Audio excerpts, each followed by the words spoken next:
We have metal on it. So did you have some pain in your shoulder? Yes, I did. Oh, so we're going to be taking a couple pictures. So I'm going to start off with the routine, the internal, external, and then we'll move on to the trauma series. So today I'm going to show you the APs, the trauma, and then the clavicle. Okay, so we're going to use a 10 by 12 crosswise. So everything is in here in order, and that's how you should put it back for the next person for the test today. And makes life so much easier. Right? Remember, we don't have the IR in here. I mean, we do, but we wouldn't normally because you'd be making exposures.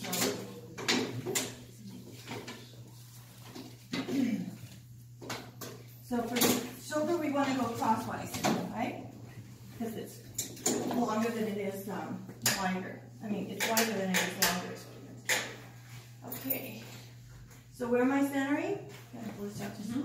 So here's her clavicle, right? That's what we can palpate. So if we just go 2 inches below the clavicle, just about there already. And then remember, we want to include the head of the clavicle here. And then, of course, you can see the acromion here in the head of the humerus. So I'm going to move over just a little bit. And this would be a good spot to stick my marker. Be like right about here.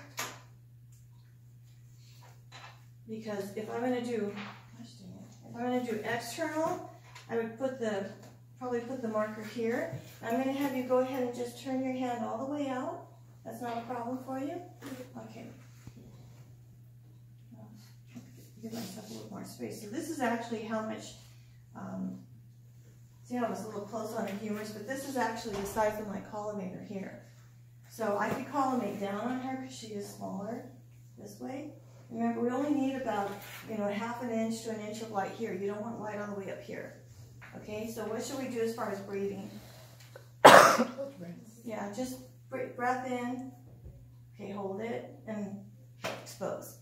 And then for the internal, I'm going to have you take your hand and just turn it in so your pinky's up. Good. Is that okay for you? Yes. Okay, so for maybe for the internal, you can put your marker down here or move it over here because it's not really going to be in the structures. Okay? So same thing, stop breathing, expose. And centered. Okay. All right? Well, pretty simple. Did the humerus, so it's not too much different. You just have to remember to get the whole shoulder girdle. And then if we were to do a neutral, just relax your arm. She'd probably come in like just holding her arm, and that puts the epicondyles at what position? 45. 45. So the external's parallel, and and the internal is perpendicular, and so the neutral is going to be 45 degrees. So that's the shoulder. Not too bad, right? Okay. So now, if she had maybe an injury, or they just want to check for anterior posterior dislocation, or maybe she's got some crunching in her arm, they want to check the joint. So the next one we're going to do is the gray sheet. So you're familiar now with 45 degree positions, right? The obliques. So all I'm going to do is turn it 45 degrees. And remember, you can check that by doing this. I've showed you all this, where you put your finger behind on the board, and the thumb will touch the back. And then I keep feeling like that pole behind me.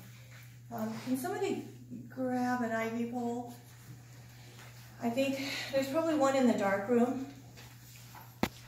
Here's her clavicle, so I'm going to center here's the humeral head. Remember I told you where you can feel it jut out? So you want to be right at that space, right behind the humeral head. I'm going to move her back just a little bit. And I'm going to have you bring her arm out here. Like right now, just rested on your hip. Okay, so you could do that if you don't have anything to put their arm on. I'm going to change my cassette to it.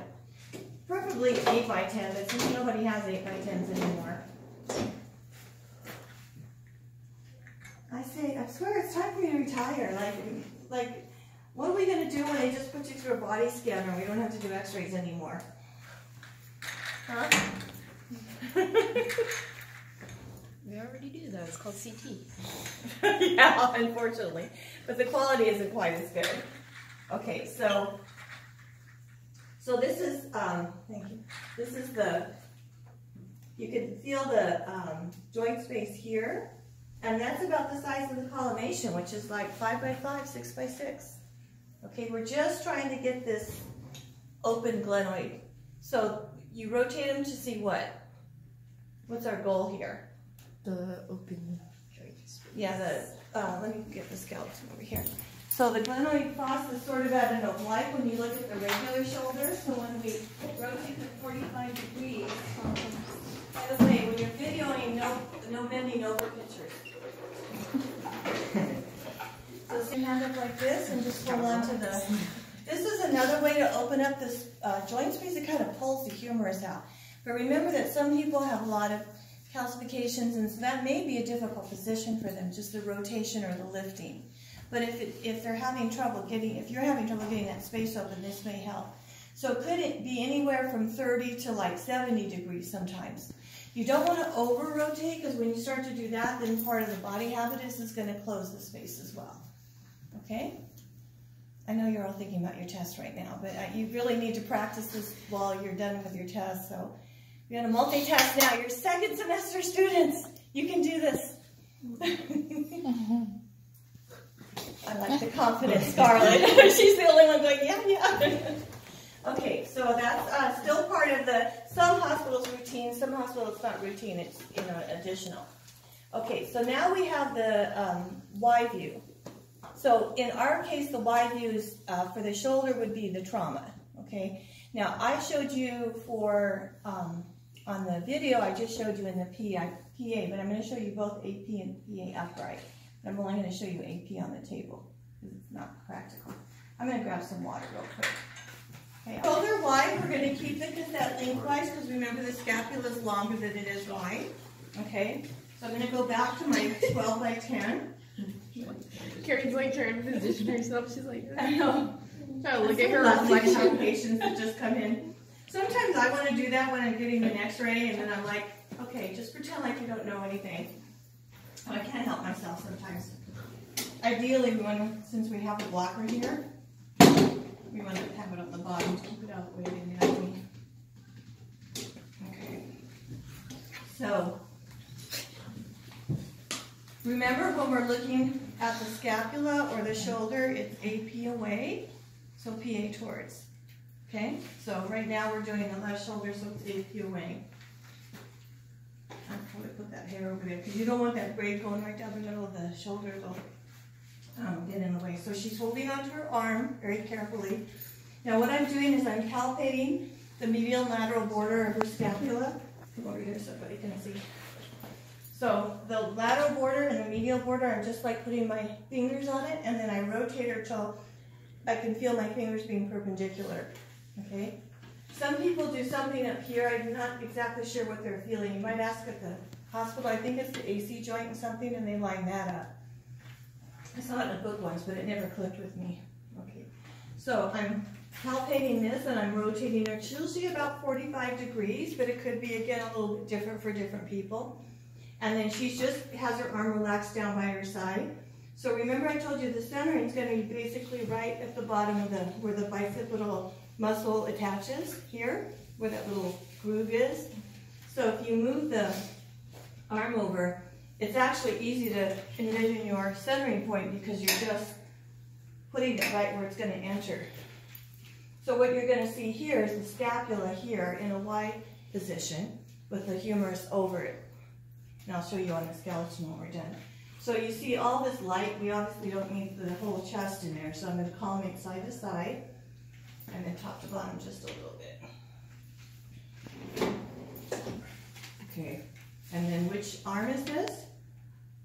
Left. So I can mark this right here, or I could probably put it down here. Since I see light there, I like to put the marker where I see light. Okay, so again, it'll be important to have them stop breathing because, as you breathe, the chest moves, the shoulders move too. So what do we see in this position? What are we looking for? Well, we're not looking at the scapula though, so this is for the shoulder trauma. So what are we specifically looking for? Well, we're looking for you're kind of ahead of the game on that. The What? humerus inside of the. Good. So we're looking to make sure the ball of the humerus is inside the glenoid fossa, or if it's under the coracoid or the acromion, if it's anterior or posterior dislocated, or if there's a fracture in the shaft, which direction is it going? Okay? Because that will help the doctor determine what they need to do with the manipulation. Okay, so now go ahead and turn around. I'm going to bring this tube back so that you can see a little better. But typically we would do all of these at 40 inches just so, because there's really no reason to do it at 72, but I want you to be able to, can you see me better with the tube not so close? Okay. Did you find something? I don't have anything for that section. Okay. All right. So now this time, which way am I going to turn her?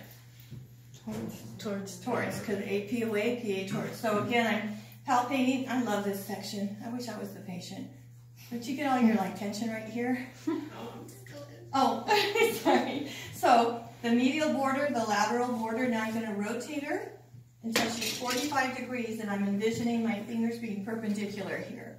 Okay. I'm putting that same point on the shoulder. I mean on the arm at the bicipital area. Right here at the cross on the bucky. So this entering point now is basically bisecting right through the blade of the scapula, right through the medial border.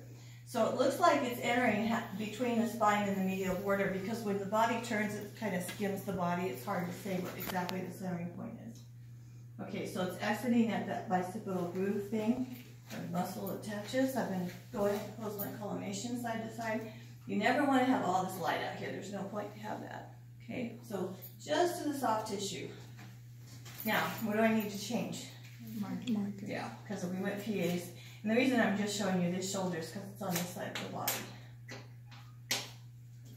Okay, and same thing. She's holding onto her arm, so we're not going to move anything. We don't want to injure her. Okay? So, and this isn't going to be any different than doing that scapula, except next time we're going to move the arm, which can change the position, because as you obviously move your arm, the scapula will move a little bit. Okay, so that's the scapular Y for the shoulder. So it's a shoulder oblique trauma. And then I think the only other one we have is the clavicle, right? Yeah. Okay.